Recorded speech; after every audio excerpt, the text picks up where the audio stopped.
Hello, and welcome back to Bits and Bobs. Today we're talking about the history of the milled florin. Here's a sneak peek at some upcoming designs as we're covering the florin over its 122-year tenure in circulation. It's worth noting before we jump into it that the florin was originally a hammered coin, as with many denominations, but it was first milled in 1849. And here's the design. Nicknamed the Godless Florin though, for reasons I'll explain later, it has a beautiful design on the reverse, with the roses and other emblems from the countries of the UK.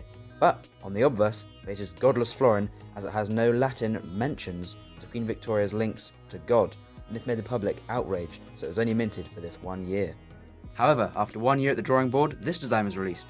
In terms of the reverse design, it's very similar to the original one, with the 4 shields and crowns on top of the shield, but on the obverse, more noticeable changes were made, being Latin inscriptions, or abbreviated Latin, added as the legend of the coin to reference God. And now, the public thought the coin was great, and it was used for a very long time, up until 1887, when a new design was released for Queen Victoria's Golden Jubilee. 4 shields with crowns are on the design again, with sceptres and the national emblems on the end of the sceptres. This coin also featured the obverse of the Jubilee head portrait, no longer the Gothic portrait. I feel it worth mentioning in the same year, the double florin was released, worth twice as much as a florin, weighing twice as much as a florin. Not really a florin, but I just thought I'd add it in. It featured the same design through these years. But in 1893, the design changed to this, only for the florin. This is the new design with only 3 shields rather than 4 and a large crown at the very top rather than crowns on each shield, but the sceptres are still there with national emblems as well. And the new obverse is brought in as well. This is the veiled head by Thomas Brock.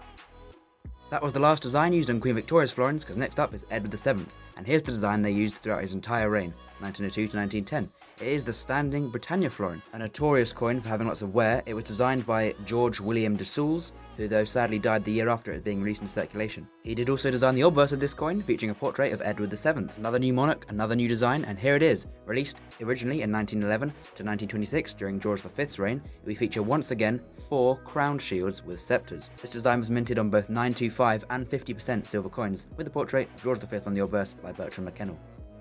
The design was changed in 1927 to this. Once again we see 4 shields, although at slightly different angles to usual, and the crowns are no longer on the shields but on the sceptres. There's also a G in the middle for George V. It wouldn't be long though to the reign of George VI, and another new design was released to commemorate this. Here we see a crowned rose with the other emblems to the left and right, 2 shillings at the bottom and the date slightly to the bottom right. Humphrey Paget's design of George VI's portrait features on the obverse. The design was changed in 1949 to this. At first glance they may look very similar, but we'll note at the top the legend is different as the Ind has gone, as in 1947 India was granted independence, so he's no longer Emperor of India. The design was short-lived though, as in 1952 Queen Elizabeth took the throne, and in 1953 her first florin was released. Here it is, featuring a big Rose of England in the middle and the other emblems around the outside with some more floral decoration. The date is on the side this time, and the young head portrait of Queen Elizabeth by Mary Gillock features on the obverse. But what was a florin worth to people back then? Well, when it was first released in 1849, it was worth about £14 in today's money, and it was stopped being used in 1970, and it was worth £1.71 at the time in today's money. Speaking of money, the big money florin is the 1851, with a mintage of only 1,540, it's worth 7,500 in uncirculated condition. So over all the years, there have been 10 designs of florin. Comment down below which ones you have in your collection, and which is your favourite design of florin.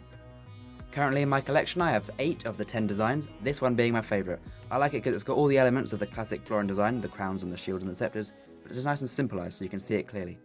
As always, thank you for watching, we hope you enjoyed, and we'll see you next time on Bits and Bobs.